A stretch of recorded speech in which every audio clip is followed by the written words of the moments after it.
حرم کی زمیں اور قدم رکھ کے چلنا، ارے سر کا موقع ہے او جانے والے،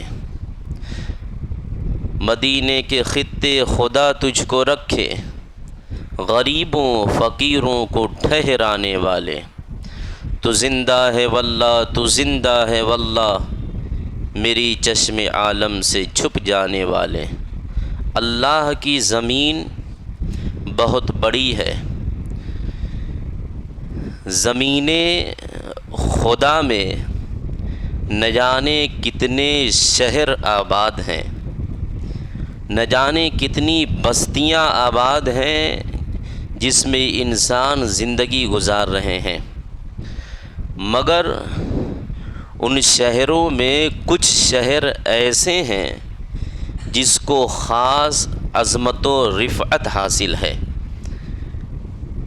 جیسے مکۃ المکرمہ اور مدینۃ المنورہ، جس کی قسم خدائے قدیر قرآن عظیم میں بیان فرما رہا ہے، لا اقسم بہذا البلد وانت حل بہذا البلد۔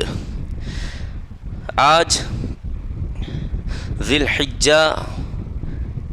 الحج کے معنی ہوتا ہے حج والا مہینہ، چونکہ اس مہینے میں بندگان خدا حج کی سعادتوں سے مالا مال ہوتے ہیں، اس لیے اسے حج کا مہینہ کہا جاتا ہے۔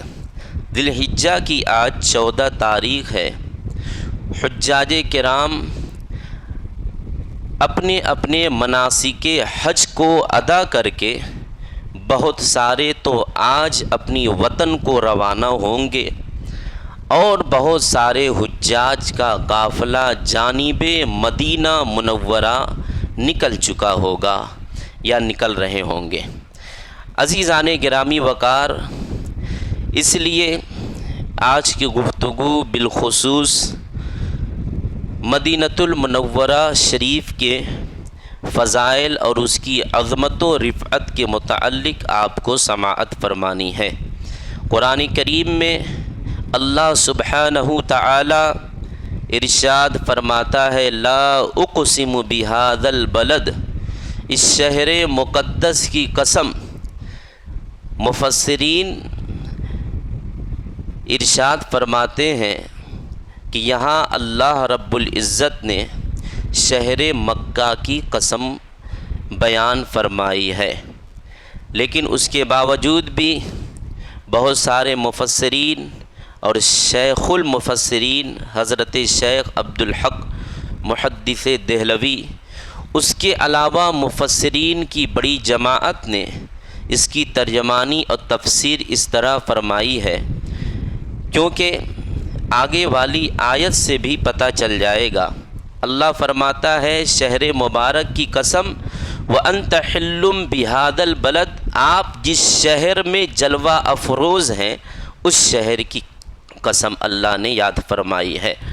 تو مفسرین نے فرمایا کہ جب تک محبوب کائنات مکۃ المکرمہ میں تھے تو اس وقت مکہ کی قسم تھی، اور جب نبی کونین صلی اللہ علیہ وسلم مدینہ شریف چلے گئے تو اس وقت مدینہ شریف کی قسم ہو گئی۔ 53 سال زندگی شہنشاہ کونین صلی اللہ علیہ وسلم نے مکہ شریف میں گزاری۔ اللہ کا حکم ہوتا ہے 53 سال کی عمر میں میرے آقا علیہ السلام نے جانب مدینہ ہجرت فرمائی، اور 10 سال کے قریب عمر شریف کو مدینہ شریف میں گزارا۔ احکام شریعت کے سلسلے میں نماز صرف مکہ میں فرض ہوئی، اس کے علاوہ دین کے جتنے معاملات ہیں سب کے سب مدینہ شریف میں فرض ہوئی ہیں، سارے احکام مدینہ شریف میں نازل ہوئے ہیں۔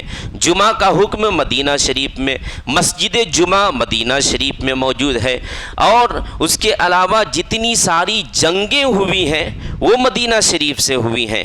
نبی کونین صلی اللہ تعالیٰ علیہ وسلم ان دونوں شہروں سے بڑی محبت و الفت فرمایا کرتے تھے۔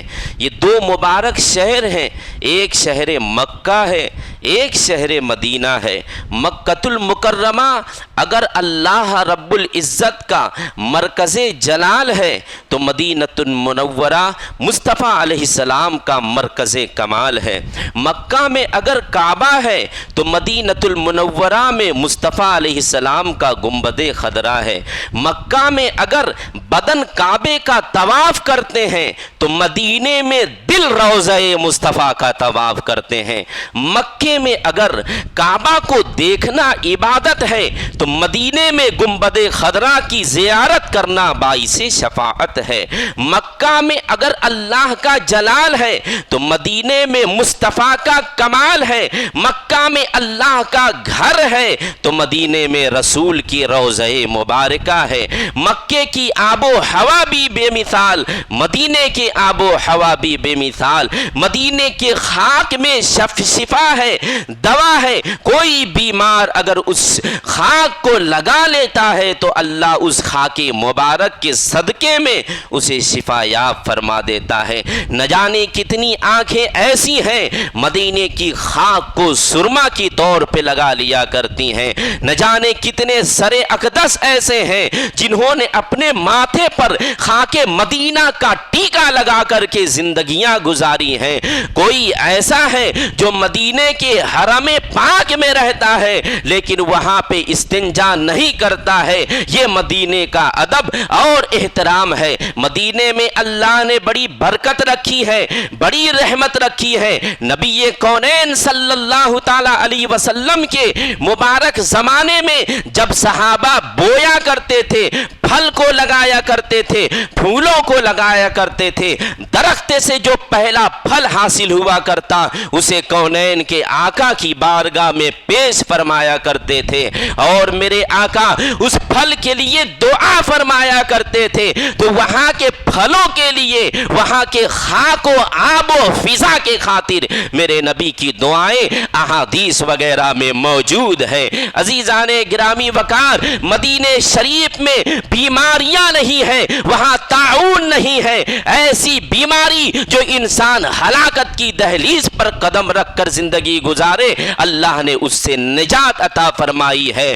ہر جگہ قیامت کے قریب دنیا بھر کے خطے خطے کونے کونے میں دجال پہنچے گا، لوگوں کو بہکائے گا، ایک ہاتھ میں جنت کا نعرہ لگائے گا اور دوسرے ہاتھ سے دوزخ کا نعرہ لگائے گا۔ ماتھے پہ ایک آنکھ نظر آئیں گے جنہیں کانا دجال کہے گا، کہا جائے گا دنیا کے کونے کونے میں پھرے گا لیکن مدینے میں اور مکے میں اس کی انٹری نہیں ہو سکتی ہے۔ مدینے کو اللہ نے محفوظ فرما لیا ہے۔ مدینے کے جتنے راستے، مدینے کے جتنے گلیاں، مدینے کے جتنے طریق نکلتے ہیں سب پر فرشتے پہرا دیتے ہیں اور جتنے لوگ مدینے کے جس بھی راستے میں مدینے میں داخل ہوں گے سب کے لیے رحمت سے اور برکت سے استقبال کیا جاتا ہے۔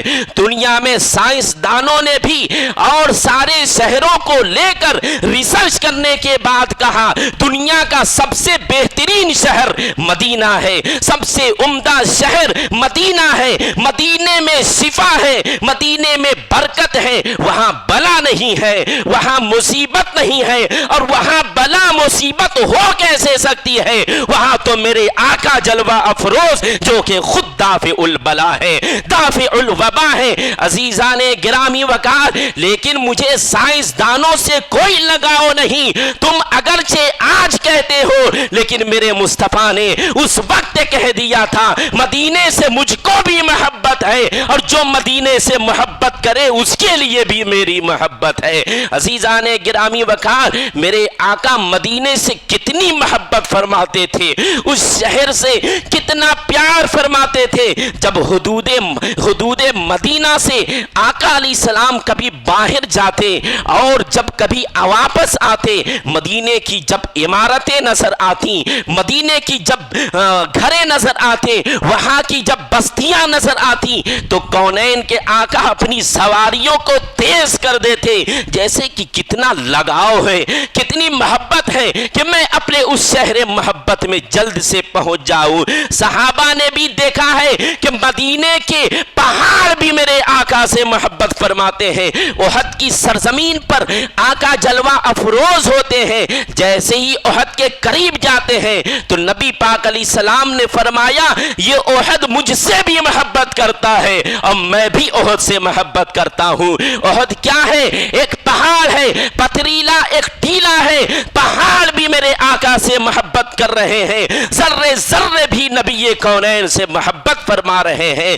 شجر اور حجر بھی آقا سے محبت کر رہے ہیں۔ یہی وجہ ہے کہ جب مفتیان کرام سے آپ یہ سوال کریں گے کیا مدینے کی مٹی کو اٹھا کر اپنے گھر لا سکتے ہیں؟ کیا مدینے کی اینٹ اٹھا کر اپنے گھر لا سکتے ہیں؟ کیا مدینے کے گھاس کو کاٹ کر اور اس کے درخت کے پتوں کو توڑ کر اپنے گھر بحیثیت شفا اسے لے سکتے ہیں؟ تو مفتیان کرام جواب ضرور دیں گے کہ لے آنا جائز تو ضرور ہے، لیکن انہیں مدینے سے جدا نہ کیا جائے کہ مٹیاں بھی نبی کی محبت میں رویا کرتی ہیں، اینٹ بھی مصطفیٰ کی محبت میں روتے ہیں، وہ پتیاں بھی نبی سے جدا ہونا نہیں چاہتی، کوئی بھی درخت کی ٹہنیاں نبی سے الگ نہیں ہونی چاہتی۔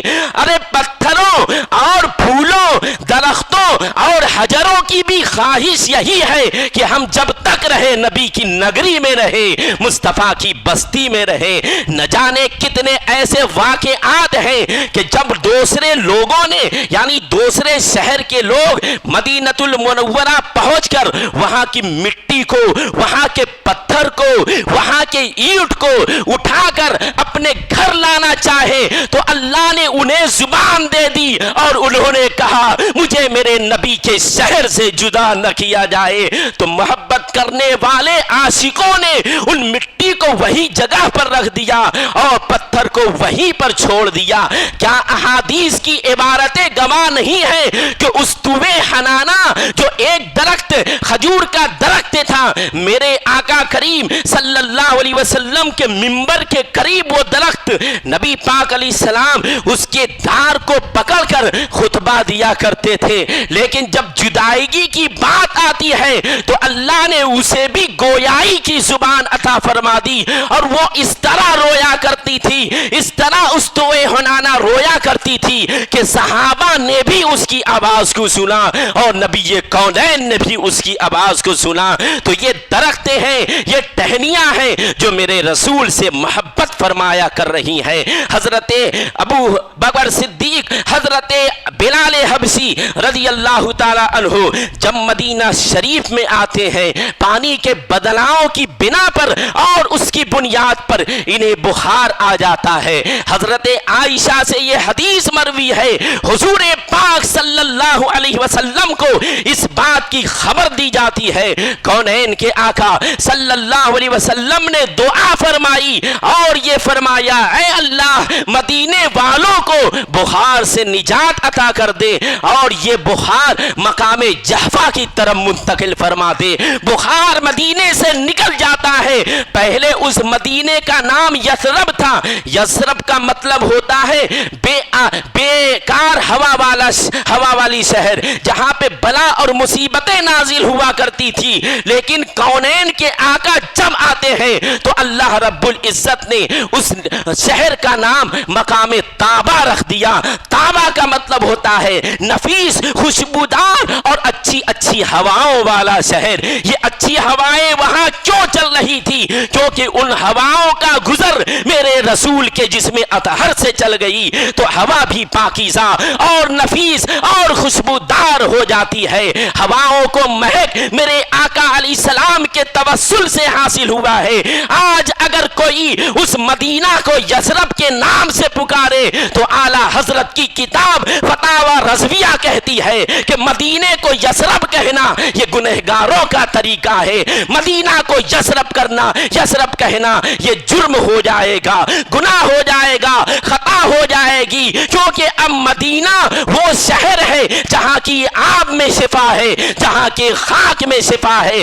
حضرت شیخ عبدالحق محدث دہلوی خود کہتے ہیں میں مدینہ شریف میں پہنچا تو مجھے ایک ایسی بیماری لگ جاتی ہے، پھر پیر کی ایسی بیماری، ایسے درد میں مبتلا ہوتا ہوں کہ حکیموں طبیبوں اور ڈاکٹروں نے کہا کہ اس درد کی بنا پر آپ کی موت ہو سکتی ہے۔ تو حضرت شیخ عبدالحق محدث دہلوی نے مدینے کی مٹی کو گلاس کے پانی میں ڈال کر پی لیا، اللہ رب العزت نے چند دن میں ایسا شفا یاب انہیں کر دیا کہ درد کا احساس تک انہیں نہ ہونے دیا۔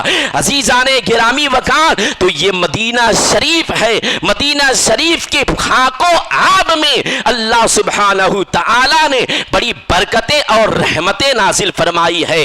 نبی کونین صلی اللہ علیہ وسلم نے وہاں کے لوگوں کے لیے دعا فرمائی ہے۔ یہی وجہ ہے کہ جو اہل مدینہ ہوا کرتے ہیں ان کے دل میں فقط رسول کی محبت نہیں، مہمان رسول جو مدینے میں آتے ہیں ان کی بھی محبت ان کے دل میں ہوا کرتی ہے۔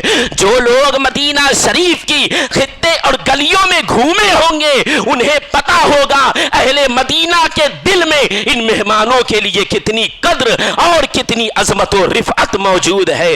کونین کے آقا صلی اللہ علیہ وسلم نے ارشاد فرمایا جو اہل مدینہ کو ڈرائے گا، دھمکائے گا، انہیں خوف دلائے گا، اللہ رب العزت اس کے لیے لعنت فرماتا ہے، فرشتوں کی اس کے لیے لعنت ہے۔ یعنی مدینے پہ حملہ کرنا، مدینے والے کو ستانا، مدینے والوں کو تکلیف پہنچانا، یہ میرے رسول کو تکلیف پہنچانا ہے، یہ میرے رسول کو ایذا پہنچانا ہے۔ یہی وجہ ہے کہ میرے پاک پیغمبر صلی اللہ علیہ وسلم نے ارشاد فرمایا جو میرے مبارک شہر میں آئے، جو میرے پاکیزہ شہر میں آئے اور میرے شہر میں کوئی اسے تکلیف پہنچ جائے، کوئی اسے ایذا پہنچ جائے، اس پر وہ صبر کرے تو کل قیامت کے دن محمد عربی اس کے لیے شفاعت فرمائے گا۔ پھر میرے آقا کا فرمانے عالی شان نبی کونین صلی اللہ علیہ وسلم ارشاد فرماتے ہیں من زارا قبری وجبت لہو شفاعتی، کہ جو میرے قبر مبارک کی زیارت کرے گا اس کے لیے جنت کی میری شفاعت واجب ہو جاتی ہے۔ عزیزان گرامی وقار، ایک اور حدیث کے نبی پاک صلی اللہ علیہ وسلم نے ارشاد فرمایا جس کو اللہ نے توفیق دی اور وہ مناسک حج کو پورا کیا، یعنی حج کو مکمل کیا اور میری بارگاہ میں نہیں آیا تو فقط جفانی، اس نے میرے ساتھ بے وفائی کی۔ اگر حج کی سعادت اللہ دے تو روضہ رسول کی حاضری وہاں پہ لازم اور واجب جانے، کیونکہ حج کی سعادت بھی اگر تمہیں ملی ہے تو مصطفیٰ کی چوکھٹ اور ان کے در سے ملی ہے۔ عزیزان گرامی وقار، اللہ رب العزت نے مصطفیٰ علیہ السلام کے مبارک شہر پر رحمت و انوار کی وہ برسات برسائی ہے کہ پوری کائنات میں پوری روئے زمین پر رحمت و انوار کی وہ بارش نہیں برسی ہے۔ قاضی ایاز نے شفا شریف میں یہ بات لکھی ہے کہ مدینہ شریف کی وہ مبارک زمین جہاں پر میرے آقا کریم صلی اللہ علیہ وسلم کے مبارک جسم اطہر ہے، وہ پاکیزہ زمین، وہ نفیس زمین، وہ مبارک زمین مکہ المکرمہ میں رہے ہوئے کعبہ سے بھی افضل ہے، کیونکہ وہاں پہ کعبہ ہے لیکن یہاں کعبے کا بھی کعبہ ہے، اور وہ زمین اس لیے افضل ہے، اس لیے افضل ہے کہ سب سے حسین و جمیل اور سب سے افضل رسول کا مبارک جسم اطہر وہاں پہ موجود ہے۔ فقط وہ کعبہ ہی نہیں بلکہ بیت المعمور، عرش و کرسی، لوح و قلم، ساری کائنات سے وہ جگہ افضل ہے کیونکہ سب سے افضل رسول کا وہاں پہ جسم مبارکہ ہے۔ عزیزان گرامی وقار، مصطفیٰ کریم صلی اللہ تعالی علیہ وسلم کی وہ مبارک نگری، نبی علیہ السلام کی وہ پاکیزہ بستی جہاں پر روز و شب یعنی صبح اور شام 70